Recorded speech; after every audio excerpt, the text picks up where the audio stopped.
हमारे साथ मौजूद हैं सैफई मेडिकल यूनिवर्सिटी के वाइस चांसलर प्रोफेसर राजकुमार। सैफई में Uttar Pradesh university of medical sciences के आप टीम लीडर हैं, वाइस चांसलर हैं और उत्तर प्रदेश सरकार की ये एक महत्वपूर्ण यूनिवर्सिटी है जो सैफई, इटावा आसपास के कम से कम 1 दर्जन जनपदों के लोगों को स्वास्थ्य की उच्च स्तर की सेवाएं उपलब्ध कराती है। और आपको ये जानकर खुशी होगी कि प्रोफेसर राजकुमार के नेतृत्व में उनकी टीम ने कोरोना से बचाव के लिए एक प्रभावी दवा भी तैयार की है और वो दवा उत्तराखंड सरकार के द्वारा, आयुष मंत्रालय के द्वारा उस दवा को लाइसेंस भी दे दिया गया है। प्रोफेसर राजकुमार, एक बड़ी उपलब्धि इसको कहा जाएगा क्योंकि कोरोना के चलते बहुत ज़्यादा नुकसान हो रहा है देश में। तो ये जो प्रोजेक्ट है आपका, ये जो दवा आप लेके आए हैं, इसके बारे में लोग जानना चाहते हैं। जो भी आधुनिक विज्ञान के मानक हैं उन सभी मानकों का आप लगातार हर चरण पे आप पालन करते हुए चले, जिससे कि जो भी इंस्टीट्यूशंस हैं कोई भी इस दवा पे कोई प्रश्न नहीं खड़ा कर सकता है।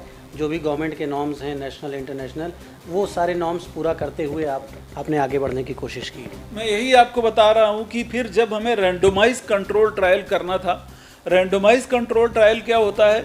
ये ऐसा ट्रायल होता है जिसमें पेशेंट को आप 2 भागों में बांट लेते हैं। एक ग्रुप को आप दवा देते हैं, एक ग्रुप को दवा नहीं देते हैं।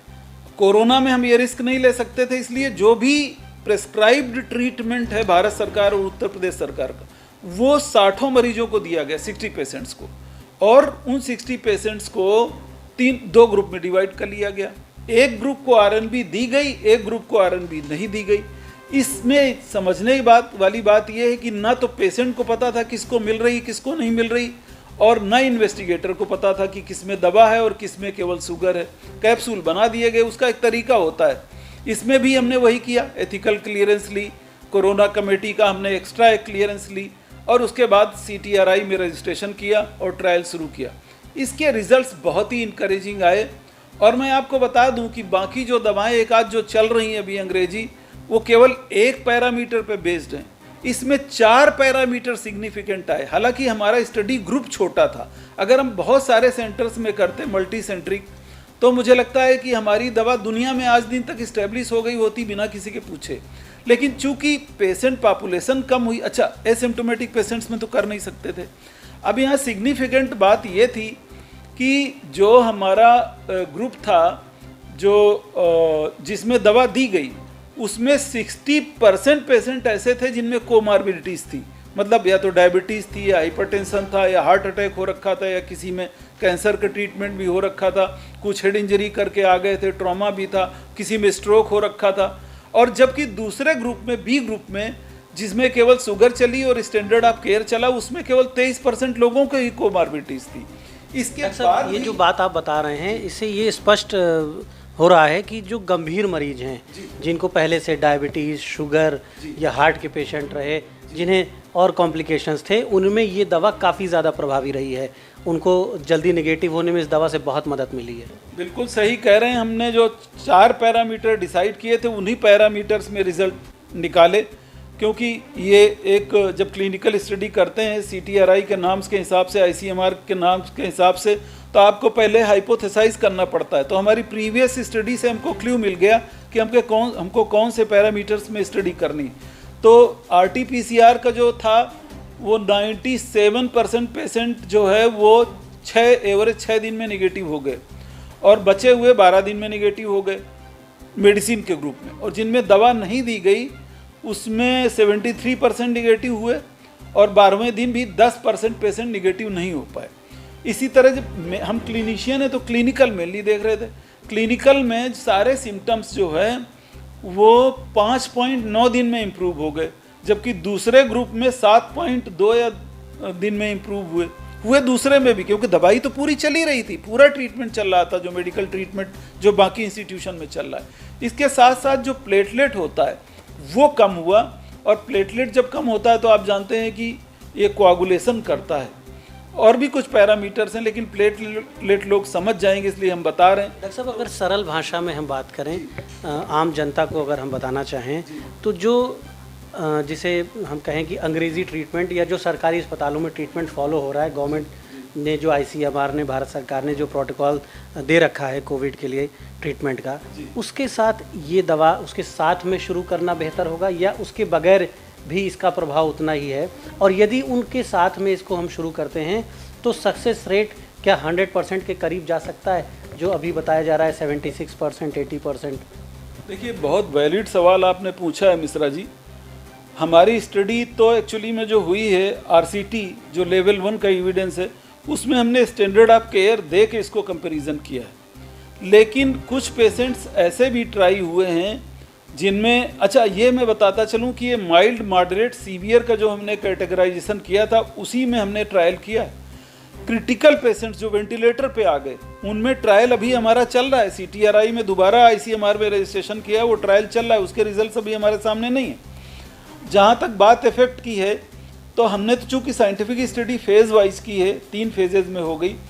इस दवा को अगर जो हमारा काढ़ा है और या ये जो जीरे का जो काढ़ा बनाया जाए उसके साथ अगर दिया जाए, तो मैं ये मानता हूँ, और वो स्टडी नहीं कर पाए लेकिन बहुत सारे मरीजों को दी है, कई वीआईपी भी हैं उसमें जो हमारे यहाँ एडमिट नहीं थे, वो भी इम्प्रूव हुए इसमें।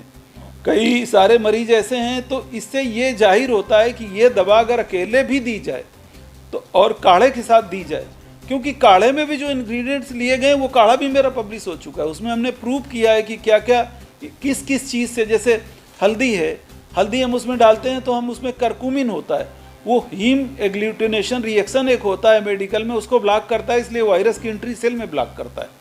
अगर हमने अदरक लिया तो उसका साइंटिफिक इंग्रेडिएंट्स लिया, उसमें सिप्जो केयर हैं, एल्कोलॉइड फ्लेवोनॉइड्स हैं जो इम्यूनिटी भी बूस्ट करते हैं और एंटीवायरल की तरह भी काम करते हैं, हालांकि पोटेंट इफेक्ट नहीं होता है एंटीवायरल का।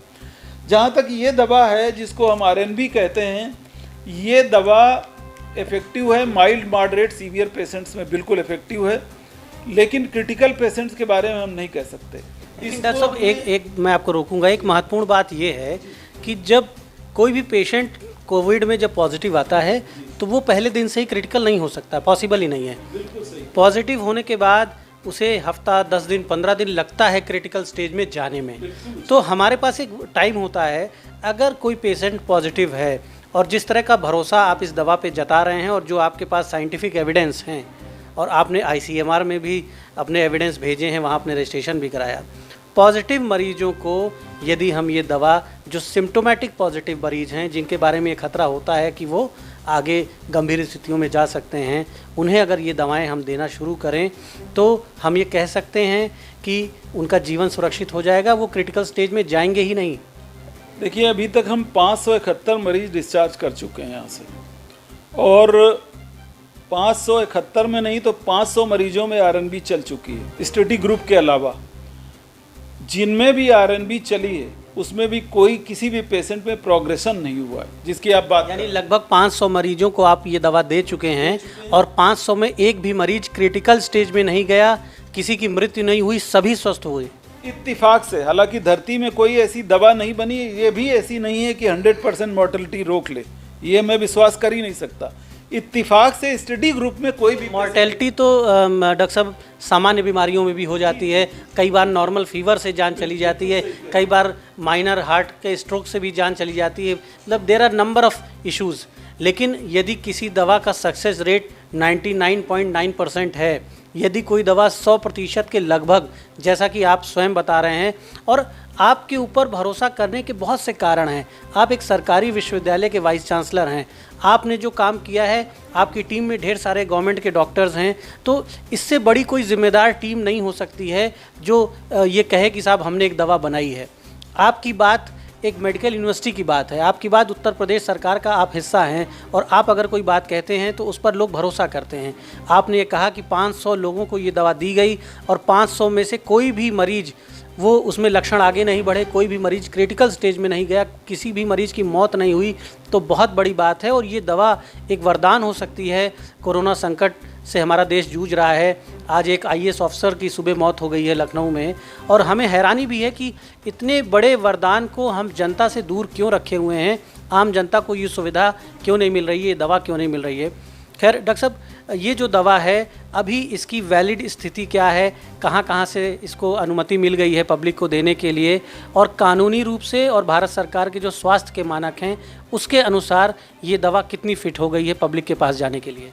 देखिए, पहले तो मैं ज़रा मार्टलिटी के बारे में थोड़ा सा बता दूं। एक पेशेंट मेरे को जो रिपोर्ट हुआ है उसमें ये दवा 4 या 5 दिन चली, वो पेशेंट नहीं बचा। तो अभी तक मेरे नॉलेज में एक ही मरीज है स्टडी ग्रुप में जो है 500 में एक। हाँ, ये 500 में अभी एग्जैक्ट डेटा मेरे को याद नहीं, लेकिन जो मैंने डिस्चार्ज की हूँ ज़्यादातर में आरएनबी चली है। स्टडी ग्रुप का तो एक एक डेटा है, वो तो आप यहाँ से हमने पिछले बार भी कहा था और आज भी कह रहा हूँ कि जो स्टडी ग्रुप है हमारा 500 में एक यानी 0.5%। मुझे लगता है तो भी आप 99% से बहुत ऊपर इसकी सफलता की रेट को देख रहे हैं, बता सकते हैं। बिल्कुल। और दूसरा ये भी बता दूं कि जो हमने 60% ट्राई किए, इसमें 2 मरीज ऐसे थे जिनमें दवा नहीं चल रही थी, उनमें प्रोग्रेशन हो रहा था, डिटीरिएशन हो रहा था, उनको फिर हमने कन्वर्ट किया इस ग्रुप में, उनकी स्थिति बेटर हो गई, डिस्चार्ज हो गए। रही बात इसकी जो स्टेटूटरी कंडीशन है वो क्या है, इस पर मैं ज़रा बात करना चाहूँगा। देखिए, इस दवा का नाम, इसमें इंग्रेडिएंट्स तो पूरे आयुर्वेदा के हैं, लेकिन मॉडर्न साइंस में उनके नाम दूसरे हैं जो मैंने पब्लिश किए हुए हैं, इसीलिए इस दवा का नाम हमने रखा है एलोपैथिक। ये नया टर्म है, ये हम कई साल से चला रहे हैं, लेकिन पहली बार जो है ये एलोपैथिक किताब में भी आ गया और ये रिकॉर्ड में आ गया। आप यहाँ देख रहे हैं एलोपैथिक है। अच्छा, और इसको बहुत अप्रिसिएशन मिल रहा है। तो अभी जो ये दवा रजिस्टर्ड है, ये उत्तराखंड के आयुष के डायरेक्टरेट से रजिस्टर्ड है, धारा 1940 और 15A 25E सेक्शन में ये दवा रजिस्टर्ड है। इसमें ये किन गुणों के आधार पर रजिस्टर की गई वो मैं बताना चाहता हूँ। एक तो ये खांसी और फेफड़े की सुरक्षा के लिए है, छत हो जाने पर मतलब घाव हो जाए उसके लिए है, सूजन के लिए, बुखार के लिए है और प्रतिरक्षण क्षमता बढ़ाने के लिए इस नाम से रजिस्टर्ड है। यही लक्षण कोरोना के होते हैं और हमने जो साइंटिफिक स्टडी की है उसमें भी यही मिला है। हमारे कंक्लूजन जो है पेपर के वो ये हैं कि ये इम्यूनोमॉड्यूलेटर है, नंबर 1, एंटी इन्फ्लेमेटरी है और ये इसको गले को डायलेट करता है। क्या होता है, ये सिकुड़ जाता है, सांस लेने में दिक्कत होती है, उसको डायलेट करता है जब सीवियर स्थिति होती है, और ब्लड कोआगुलेशन को रोकता है और इसके साथ ही साथ लंग के कंसोलिडेशन को रोकता है। इतना हमारी स्टडी में भी प्रूव हो गया है। तो जो आयुष विभाग ने जिन गुणों के लिए इसको रजिस्ट्रेट किया है वो सारे के सारे एलोपैथिक मेडिसिन में प्रूव हो रहे हैं लगभग। एंटीवायरल के बारे में डाउट है, ये एंटीवायरल ये वायरस को मारती है कि नहीं, इसका क्लेम मैं नहीं कर सकता, आज भी नहीं कर सकता, क्योंकि हमने वायरस के मारने के लिए इसको टेस्ट नहीं किया है। लेकिन जो अंग बचाने हैं उसमें तो सर्टेनली ये खरी उतरी लाइफ सेविंग और वायरस के ऊपर शरीर विजय प्राप्त कर जाए। क्योंकि जो हम बात कर रहे हैं वैक्सीन के बारे में भी जो चर्चा हो रही है, जो लिटरेचर आ रहा है उसमें कहा जा रहा है कि वैक्सीन इम्यूनिटी को मजबूत कर देगी और शरीर लड़ लेगा वायरस से। वायरस का इरेडिकेशन करने वाली दवाएं अभी विश्व में उपलब्ध नहीं हैं। तो अभी जो भी थेरेपी चल रही है वो प्रतिरोधक क्षमता को विकसित करने पर, शरीर के भीतरी अंगों के नुकसान को बचाने पर, वो उस पर ही काम चल रहा है पूरे विश्व में। और आपके अनुसार वो काम ये दवा सफलतापूर्वक कर रही है। और चूंकि आपने स्वयं अपने अस्पताल में लगभग 500 मरीजों में इसका इलाज किया है और सभी 500 मरीज स्वस्थ होकर वापस गए, एक व्यक्ति केवल किन्हीं कारणों से एक व्यक्ति की मृत्यु हुई है। तो जैसा कि मेडिकल साइंस के पहले भी हमारे सामने उदाहरण है कि 100% इफेक्टिव कोई भी मेडिसिन किसी भी बीमारी में नहीं होती है और कई बार अलग अलग व्यक्तियों की अपनी क्षमता होती है। डॉक्टर साहब, एक बड़ा प्रश्न आ रहा है कि इस दवा को सरकारी मान्यता भी मिल गई है, इस दवा के तमाम प्रभावी असर भी इसका सामने आ गया है कि ये काम कर रही है। उत्तर प्रदेश सरकार की मेडिकल यूनिवर्सिटी का आप प्रतिनिधित्व करते हैं बतौर वाइस चांसलर। आपने यूपी गवर्नमेंट को इसके बारे में कोई जानकारी दी कि इतनी महत्वपूर्ण दवा यूपी गवर्नमेंट की एक मेडिकल यूनिवर्सिटी तैयार कर रही है, इसको देखा जाए, सरकार इसे टेक ओवर करे, सरकार इसका निर्माण अपने स्तर से करावे और जनता को उपलब्ध कराए? देखिए, आपने बहुत वैलिड सवाल पूछा है। जैसा कि आप जानते हैं कि इस विश्वविद्यालय के ऑनरेबल चांसलर माननीय मुख्यमंत्री जी खुद हैं और बिना उनकी कृपा से के तो ये काम हो भी नहीं सकता था। इनफैक्ट तो उनकी परमिशन के बाद ही ये काम शुरू हुआ है। हालांकि साइंस में जो है हमारे लोकल बॉडीज़ ही एम्पावर्ड हैं और ये चूँकि इसका रजिस्ट्रेशन हम उत्तर प्रदेश में ही करवाते, लेकिन कोविड के टाइम उत्तर प्रदेश में वो एप्लीकेशन ही नहीं ले रहे हैं इसकी, उत्तराखंड में वो खुला हुआ था, इसलिए उत्तराखंड में एफर्ट क्या वजह है, मतलब आप स्वयं ये भी कहा जा सकता है कि आप न सिर्फ एक डॉक्टर हैं बल्कि एक सीनियर अफसर भी हैं आप मेडिकल एजुकेशन डिपार्टमेंट के। कोविड के टाइम में अगर कहीं कोई नया प्रयोग हो रहा है तो हमारे प्रदेश में रजिस्ट्रेशन ना हो पाना ये भी एक विसंगति है। एक तरफ हम स्टार्टअप्स को प्रमोट करने की बात करते हैं, एमएसएमई को प्रमोट करने की बात करते हैं, और अगर किसी आयुर्वेदिक दवा का रजिस्ट्रेशन ही हम इतने बड़े प्रदेश में नहीं दे रहे हैं, देश के सबसे बड़े प्रदेश में। देखिए, मैंने आयुष विभाग में बात की थी, हमने डॉक्यूमेंटेशन हमारे पास नहीं है, लेकिन हमने किसी अधिकारी से बात की तो उन्होंने कहा सर इसको कोरोना ये जरा क्राइसिस निपट जाए इसके बाद इसको देखते हैं। हैरानी की बात है कि हमें क्राइसिस में दवा चाहिए, यानी हमारे लोग मर रहे हैं, हमारे लोग गंभीर हो रहे हैं और अधिकारी कह रहे हैं कि ये क्राइसिस निपट जाए। क्राइसिस निपटाने का अस्त्र आपके हाथ में है लेकिन आप उसे पब्लिक को दे नहीं पा रहे हैं, आप उस अस्त्र को भी अनदेखा कर रहे हैं। यानी युद्ध हो रहा है, सैनिक मर रहे हैं और आप कह रहे हैं कि अभी ये हथियार मत लाओ, जब युद्ध हो जाएगा तब इस हथियार का इस्तेमाल करेंगे, तब इसका परीक्षण करेंगे। तो ये बड़ा ही विरोधाभासी स्थिति है और मुझे हंसी आती है उन अफसरों के ऊपर जो ये जिम्मेदारी उठाते हैं और जो इतने बड़े प्रदेश की जनता की सेहत के साथ खिलवाड़ कर रहे हैं। खैर, मैं ये भी जानना चाहूँगा कि आपने मुख्यमंत्री और स्वास्थ्य मंत्री को, चिकित्सा शिक्षा मंत्री को भी इसके संदर्भ में संपर्क किया, तो वहाँ से क्या जवाब मिला? देखिए, माननीय मुख्यमंत्री जी के पास खबर है इसकी, और हमने चूँकि अभी तक तो बहुत व्यस्त थे हम इसमें, ये बहुत बड़ा काम है, मैराथन काम है, इसमें दिन रात भी हमारी टीम ने काम किया है। और मैं अपनी ए टीम जिसने इसमें साइंटिफिक काम किया और बी टीम जिसने इस दवा को बनाया है, और इसमें बहुत ही रेयर इंग्रेडिएंट्स पड़े हुए हैं जिनको अगर मार्केट से ख़रीदा जाए तो प्योर नहीं मिलेंगे और मिलेंगे भी तो बहुत कास्ट ज़्यादा हो जाएगी। तो हमको इकोनॉमिक कास्ट पे भी इसको बी टीम से बनाने के लिए कहा था। तो माननीय मुख्यमंत्री जी ने कभी भी इसको मना नहीं किया है और मैंने लेटर भेजा है, मैं जल्दी ही उनसे मिलने वाला हूं और मैं एक पावर पॉइंट प्रेजेंटेशन ले जाऊंगा, क्योंकि इसी बीच में ये तो खैर कहना ही पड़ेगा कि गवर्नमेंट की तरफ से भी एक्स्ट्रा एफर्ट्स हो रहे हैं टू कंटेन कोरोना। और जिन अफसर की मैंने बात की उन्होंने भी मना नहीं किया था, झूठ नहीं बोलना चाहिए, हमको मना नहीं किया था, लेकिन उनका यही था कि क्राइसिस चल रही है तो इस समय हमें क्योंकि ये बंद भी उत्तराखंड में ही रही तो हमें अपॉर्चुनिटी वहाँ दिखाई पड़ी, तो हमने बी टीम को कहा कि आप वहीं रजिस्ट्रेशन करवा लीजिए। तो मुझे लगता नहीं कि माननीय मुख्यमंत्री जी इसको मना करेंगे और अच्छा रहेगा। हमने तो एक यूनिवर्सिटी में ट्रायल किया है, अगर इसके मल्टी सेंट्रिक ट्रायल हो जाए तो और ये जो अभी हम कह रहे हैं एक ही मरा या दो ही मरे या लोग नहीं मर रहे हैं वो भी पता चल जाए, क्योंकि मैं खुद नहीं मानता हूँ कि ऐसी धरती पे कोई दवा है जिसमें किसी बीमारी की जिसमें कोई मरे ही ना। तो अभी जब बड़े पैमाने पर ट्रायल होगा तब पता चल जाएगा। हाँ, क्रिटिकल पेशेंट्स मरे हैं अभी, लेकिन वो क्रिटिकल पेशेंट्स जो एक्सपायर किए हैं उनको मैंने इंक्लूड ही नहीं किया, क्योंकि ये भी टैबलेट है, इंजेक्शन है नहीं। हाँ, ओरल दे नहीं सकते, वो देंगे भी तो। अच्छा हाँ, ये भी बताता चलूँ जो हमने अभी महसूस किया है, हालांकि ये डेटा साइंटिफिक स्टडी में नहीं आ पाया है, अगर ये दवा 3 से 4 दिन सिस्टम में चली जाती है तो फिर चांस बहुत कम है कि पेशेंट ये 82 तक ऑक्सीजन सेचुरेशन को भी ये बाहर निकाल ले आई। कई पेशेंट, करीब 6 या 8 पेशेंट्स हमने कैलकुलेट किए थे, जिसको मैं अलग से रिपोर्ट लिखूंगा, जो इंटूबेट होते होते मतलब वेंटिलेटर पे जाते जाते वापस आए।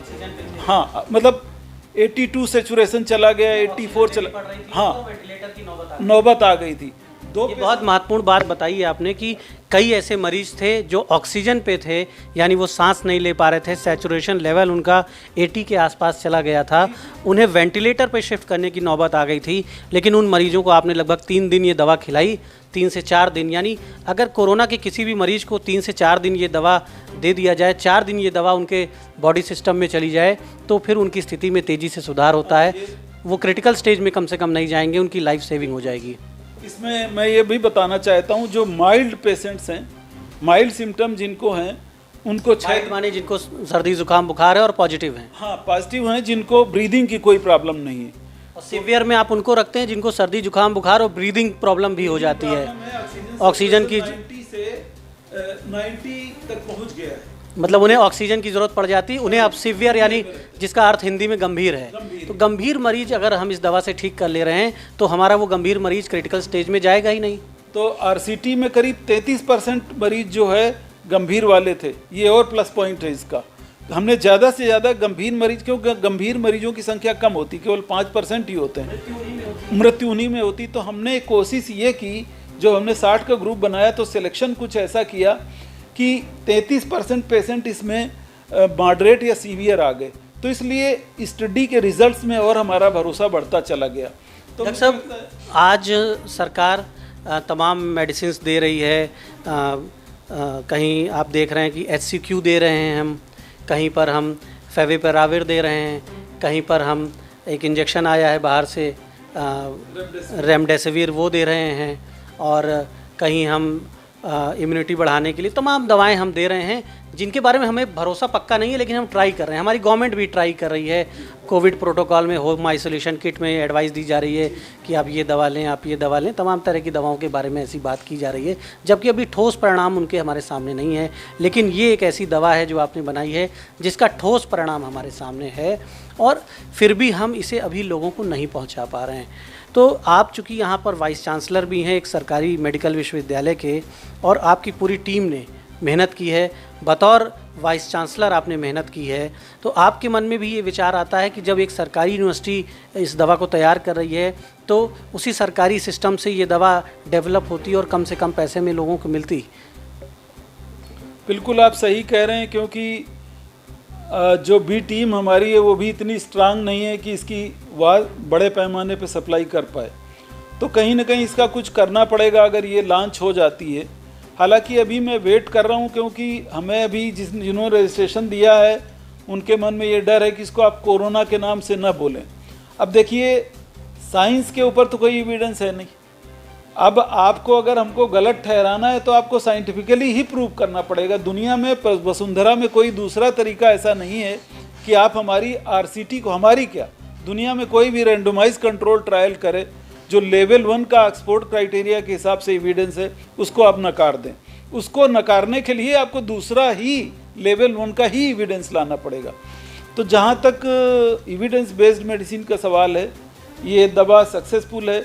कोरोना का नाम भी हमने अपील की है उत्तराखंड सरकार को, हमने अपने पब्लिकेशन भेजे हैं, हमने CTR के रजिस्ट्रेशन भेजे हैं, एथिकल कमेटी के क्लियरेंसेस भेजे हैं। इसकी जो हमने पेटेंटिंग की है, ये पेटेंट भी है, राज निर्माण भट्टी के नाम से इसकी ट्रेड पेटेंटिंग है, वो भी हमने डॉक्यूमेंट भेजा हुआ है। तो सारे डॉक्यूमेंट, साइंटिफिक डॉक्यूमेंट्स हमने भेजे हुए हैं। लेवल 1 का जो एविडेंस अभी आया है उसको हमने दुनिया के टॉप के जर्नल में पब्लिश होने को भेजा था। उनका बड़ा पॉजिटिव रिस्पांस है। उन्होंने अपनी किसी सिस्टर, ये टर्म यूज़ किया है कि हमारी एक सिस्टर मैगजीन है रिसर्च की शोध पत्रिका, वो इन्फेक्शन के लिए आप उसमें इसको पब्लिश करवाएं। और उन्होंने ये भी कहा है कि मैं आप चाहें कंसेंट दें तो मैं उसमें ट्रांसफ़र कर देता हूँ। जिस दिन वो हमारा पब्लिश होके आ गया, उस दिन मैं दुनिया को पूरी तरह से ये डिक्लेयर कर सकूंगा कि ये है पब्लिकेशन लेवल 1 का और ये है एविडेंस। अभी हमारे पास डेटा सारा है लेकिन पब्लिश नहीं। जिस दिन वो पब्लिश होकर आ जाता है, उस दिन मैं समझता हूँ इस दवाई को कोई भी रोक नहीं पाएगा। डॉक्टर साहब, अभी पिछले दिनों आपने एक प्रेस कॉन्फ्रेंस की थी और आपने उस प्रेस कॉन्फ्रेंस में बताया था कि लगभग हफ्ता 10 दिन में ये दवा मार्केट में उपलब्ध हो जाएगी, और उत्तराखंड में कोई कंपनी इसकी मैन्युफैक्चरिंग भी कर रही है, जैसे कि हमारे सामने पैकेट्स में ये दवा डिब्बों में उपलब्ध भी हो गई है। और इसकी जो शुरुआती कीमत लगभग 3,000 रुपये के आसपास, जो कंपनी इसे बना रही है प्राइवेट कंपनी, वो लगभग 3,000 रुपये के आसपास शायद इसकी कीमत भी आपने बताया था प्रेस कॉन्फ्रेंस में। तो अभी क्या स्थितियां हैं, कितने दिनों में इसे बाज़ार में ला पाएंगे, लगभग क्या MRP होगी इसकी, और आम जनता, चूँकि लोगों के लिए उनका जीवन सबसे बड़ा मोल है, और अगर लोगों ने कुछ पैसे अपने लिए बचा के रखें अपने कठिन समय के लिए, तो वो चाहते हैं कि वो अपने परिवार को सुरक्षित रखें। देखिए मिश्रा जी, हम मेडिकल साइंटिस्ट हैं, हमने विज्ञान की है इसमें। जो हमारी टीम भी है वो इसको बना रही है, हमने एक तरह से अलायंस की है। अब इसका रेट क्या होगा, मैन्युफैक्चरिंग किस स्पीड में होगी, जो मैंने उनसे वार्ता की है, इसका सही जानकारी वही टीम दे पाएगी। वो कह रहे हैं कि हम बड़े बड़े शहरों में एक हफ्ते में क्राइसिस टाइड ओवर करने के लिए कुछ कुछ क्वांटिटी अवेलेबल करवा देंगे। अभी हमारी इस विषय में बात नहीं और डिटेल में हो पाई कि वो क्या एफर्ट्स कर रहे हैं इसके रेट। और हमने ये ज़रूर अपील की है कि ये इसके रेट ऐसे हों कि गरीब आदमी भी जो हॉस्पिटल में नहीं एडमिट है वो भी अफोर्ड कर पाए। वैसे इसमें जो कंपोनेंट्स पड़े हैं, मैं आपको बता दूं, शुद्धिकरण के इसमें सोना, चांदी, मोती, ये 3 कंपोनेंट ही ऐसे पड़े हैं जो अगर मार्केट रेट से खरीदे जाएं तो रियल नेचुरल नहीं मिलेंगे और उनकी कास्ट बहुत एग्जॉर्बिटेंस में हो जाएगी।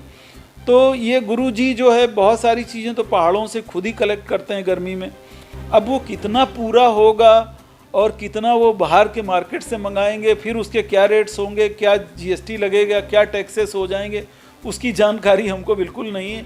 अभी डॉक्टर साहब फ़िलहाल ये जो दवा है हम चाहेंगे कि इसको दिखाया जाए अपने लोगों को, और मैं भी इसको देखना चाहूँगा। और आप इसको देख सकते हैं कैमरे के माध्यम से। ये वो दवा है जिसने वाकई में एक क्रांति लाने का काम किया है। 500 मरीजों को दी गई जो कोविड के पॉजिटिव मरीज़ थे। उनमें बड़ी संख्या में मरीज गंभीर थे, सीवियर थे, और लगभग सभी मरीज 500 में एक मरीज को छोड़ के, जैसा कि वीसी साहब ने बताया, लगभग सभी मरीज स्वस्थ हो गए हैं। तो एक वरदान है। और ये दवा हरिकुल नाम की कंपनी राज निर्माण वटी जो कि हमारे वीसी साहब ने तैयार की है, और 3000 रुपये इसकी MRP इसमें प्रिंट है। और गवर्नमेंट अगर पहल करे तो ये दवा काफ़ी कम पैसों में उपलब्ध हो सकती है। और गवर्नमेंट बहुत पैसा खर्च भी कर रही है। कोरोना पेशेंट्स के इलाज में सरकार बहुत धन खर्च कर रही है। प्रति मरीज सरकार बड़ी मात्रा में पैसा खर्च कर रही है। तमाम विदेशी दवाएं बाहर से मंगा के दे रही है तमाम इंजेक्शन। ऐसे में एक देशी विकल्प मौजूद है, जैसा कि वीसी साहब ने बताया है। वीसी साहब, एक प्रश्न ये ज़रूर है कि आपने प्रयास किया, लेकिन कहीं ना कहीं आपके प्रयास सफल नहीं हुए। आप चाहते थे कि सरकार इस दवा को टेक ओवर करे और सरकार स्वयं आपके फार्मूला को एक्सेप्ट करके इस दवा का निर्माण कराए। जब सरकार से आपको उचित रिस्पांस नहीं मिला तो मजबूरी में इसको प्राइवेट पार्टीज़ को देना पड़ा, और प्राइवेट पार्टीज़ अब इसका निर्माण कर रही हैं और लगभग 3000 रुपये इसकी MRP हुई है। मुख्यमंत्री से आप मिलने का प्रयास कर रहे हैं कि मुख्यमंत्री से आपकी मुलाकात हो जाए, और अगर मुलाकात हो जाती है तो शायद ये आसान हो जाएगा प्रोजेक्ट। देखिए, एक तो मैं मिश्रा जी दोबारा करेक्ट कर दूं, एग्जैक्ट डेटा मेरे पास नहीं जो 500 मैंने कोट किया है, वो ऊपर नीचे भी हो सकता है। जो स्टडी का डेटा है वो एग्जैक्ट है हमारे पास। हाँ, तो वो मैं आपको कैलकुलेट करके बता सकता हूँ, कल किसी को ये न लगे कि मैंने झूठ बोल दिया है कुछ। और दूसरा ये है कि माननीय मुख्यमंत्री जी से जहाँ तक है, अभी हमने सैटरडे ही चिट्ठी भेजी है, और जब भी हमने लेटर भेजा है, चूँकि मैंने ये बात इसलिए कही क्योंकि आपके द्वारा बताया गया था कि आपने स्वास्थ्य मंत्री को पत्र भेजा, चिकित्सा शिक्षा मंत्री को भेजा। मैंने स्वयं स्वास्थ्य मंत्री से बात की। उत्तर प्रदेश के स्वास्थ्य मंत्री JP सिंह से मेरी बात हुई और उन्होंने साफ मना कर दिया। बड़ी निराशा हुई हम सबको। उन्होंने कहा कि नहीं, हमें कोई जानकारी नहीं है, कोई लेटर हमारे कार्यालय में नहीं आया, हमारे सामने कोई फाइल नहीं आई, हमें किसी ने नहीं बताया।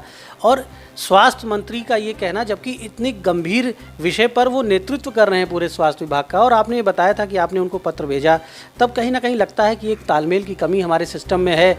जो बात जनपदों से या एक मेडिकल यूनिवर्सिटी जो बात कह रही है वो प्रदेश सरकार के मंत्री को नहीं पता है। खैर, फिर भी चूँकि अनुशासन एक बहुत बड़ा विषय है आपके सामने भी, मैं समझ सकता हूँ आपकी कठिनाई भी। तो मित्रों, एक बड़ा विषय ये है कि एक दवा बन गई है जो कोरोना का इलाज करने में प्रभावी है, जो शरीर की प्रतिरोधक क्षमता को इस हद तक विकसित कर देती है कि कोरोना से मौत नहीं होती है, कोरोना से बचाव हो जाता है। और 99% से अधिक सक्सेस रेट है उस दवा का, जो अभी विश्व में सर्वाधिक है। विश्व में जितनी भी दवाएं, जितने भी वैकल्पिक इलाज उपलब्ध हैं कोरोना के, उसमें कोई भी इलाज कोरोना का जो वैकल्पिक, अभी कोई इलाज नहीं उपलब्ध है, सारे वैकल्पिक इलाज हैं, और उस वैकल्पिक इलाज में कोई भी 99% तक सफलता नहीं देता है। लेकिन ये दवा लगभग 99% तक सफलता दे रही है, 99% से अधिक सफलता दे रही है। तो सरकार को ध्यान देना होगा इस तरफ, सरकार को कोशिश करनी होगी। और जो भी मेहनत आपकी पूरी टीम ने की है, एक सरकारी विश्वविद्यालय ने, सरकारी मेडिकल यूनिवर्सिटी ने जो मेहनत की है, उस मेहनत का लाभ आम जनता को मिलना चाहिए।